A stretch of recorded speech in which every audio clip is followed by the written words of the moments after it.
My name is David Ross. I'm the lieutenant with the Kenai Police Department, and with me today is Stephen Forrest. He's a special agent with the FBI.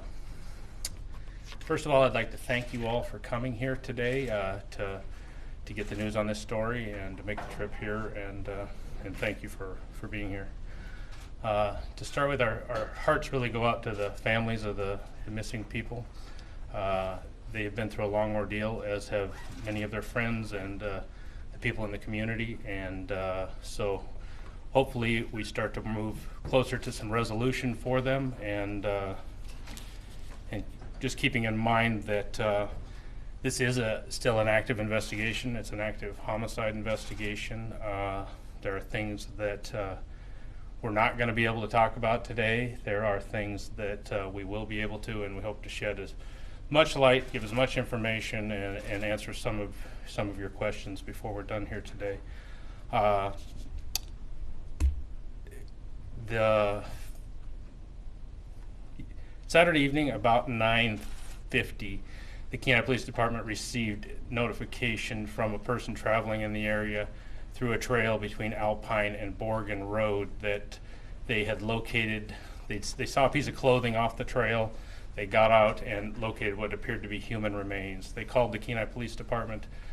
We responded to that area. Our officers located probably 15 yards off the trail in kind of a depression, what appeared to be human remains and clothing. The scene was secured for a crime scene response team to arrive between the FBI and the Kenai Police Department. They arrived and briefed yesterday. They spent the evening at the scene till late in the evening and are back out there today. A team from the medical examiner's office arrived today and is also on scene. And so I say that by way of this investigation is very much in an active stage. So about the scene, I can tell you the clothing and things at the scene are consistent with the missing family. It appears that, from what we can tell, there are 4 people in the human remains. There is clothing consistent with what we know to be missing from the residence. There is the remains of a dog that is consistent in size with the dog that is missing. As you can imagine, it's been 10 months. There is some investigation that will need to go into those remains, and just out of respect for the family, I'm not going to go into a great deal of detail about the remains. There is also a handgun that was found at the scene. That handgun matches in serial number a box from the residence that had that serial number on it. So the clothes, the handgun, the remains all appear to match that of the missing family. So many of you who have been here throughout this story for a long time probably may question, why didn't we find them? It's been a search that's gone on since the spring, and since last spring, and went on through the summer and again in the fall. I can tell you the search was extensive and exhaustive. Many of you know we had airplanes and helicopters and scent detection dogs and search and rescue dogs and probably 20 different agencies in the state that came and participated, along with volunteer search efforts that took place, along with family search efforts that took place. And as much as we would have liked to close this story earlier, we're glad that they were found. There, in an initial search effort, there was an area covered around the residence going out quite a ways. And then as that developed, there was more of a grid search done in that immediate area. The clues, as we searched, all started to point to the other direction away from the house. Nothing solid that said they were absolutely there, but there were clues. There was a bait station out in the woods that was used by Jividen out the other direction. There was a scent detection dog hit on an area near a pond out the other direction early last spring, where we had divers come and search the ponds. And so we also, that article of clothing that was found in the fall was found out the other direction. So, and a lot of people saw them walking the other direction. So as we expanded our very detailed grid search, it expanded in the direction with the clues. So this area was definitely searched by aircraft, and we believe our scent detection dog was very close, that we had people very close. If you've been out there, the Alaska wilderness is a challenging place to search. And if you were standing on the trail, you probably would not have seen them with the foliage the way it was. So it's not like they were on the trail that was present that people were traveling down. They were in a bit of a depression. That being said, it is still an active investigation. I will try to answer your questions when we're done here. We don't have all the answers. I will be looking for confirmation from the medical examiner's office on some identification and other details about what happened there. One thing I would like to do is the Gifford family has given me a statement they would like me to read at the press conference. So I will read what they offered me, and then after that I'll take any questions you may have, or I'll try to for a little bit. In light of the recent development and the impact it has had on our family, we are releasing the following statement, but do not plan to provide any interviews. Our family was deeply saddened by this weekend's development. We will continue to work with law enforcement to bring closure to this heartbreaking situation. We are grateful for the continued support of the community, as well as the time and effort put into this investigation by local, state, and federal law enforcement agencies. We ask that everyone respect the privacy of all the families that are hurting at this time: Adams, Giffords, Hundley, and Jividen. Please keep all of us in your thoughts and prayers. So if there's any questions you guys have at this time, we'll try to answer some of those. All right, Shaylin Cocker with KDLL. Curious, knowing that this is an ongoing investigation, what's your confidence level that the remains that were found do belong to the missing family? You know, based on the consistency, we're very confident they do. The clothes are consistent, the size, the location. I mean, we're very confident it is, but obviously we'll be looking for the medical examiner's confirmation through DNA testing and so forth. That area, I mean, is that pretty heavily trafficked with four-wheelers or off-road vehicles? It is a trail. There are a lot of trails on that part of town. I'm not sure how heavily traveled it is. It is packed for use, so I don't know the volume of travel. And was it discovered by somebody on an off-road vehicle or four-wheeler? They were in a regular vehicle. You could drive through it in a regular vehicle. Okay. Go ahead. So this area that the remains were found, what was about the proximity to the family's house? Using Google Earth to try to get a distance, something less than half a mile. And exactly how big is the area that you're searching right there today? That you guys have marked off? The area is probably a couple hundred yards across.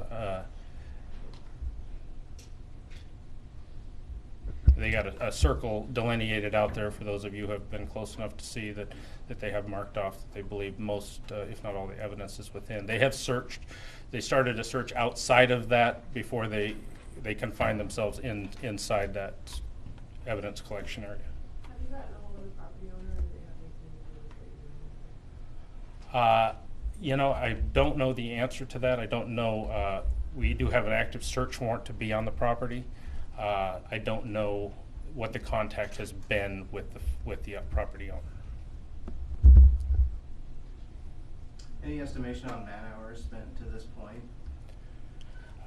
I couldn't even speculate on that. I mean, if you're just talking about our agency, it's been immense, and if you're talking about the FBI and the other agencies and the searchers that have included, I wouldn't care to speculate, but it's been huge. We have had a huge search effort that repeated itself several times, and just an investigative effort. The FBI has brought multiple resources down multiple times, and we've poured back over the investigation. There was another facet to the investigation that wasn't just searching the woods. It was investigating any possible other sightings or anything that may have happened to them. Looking for them in the area was just one facet of it, so it was a huge investigative effort. On that same note, can you talk a little bit about the role of the public and their involvement with this? Because there's been numerous public search parties involved as well.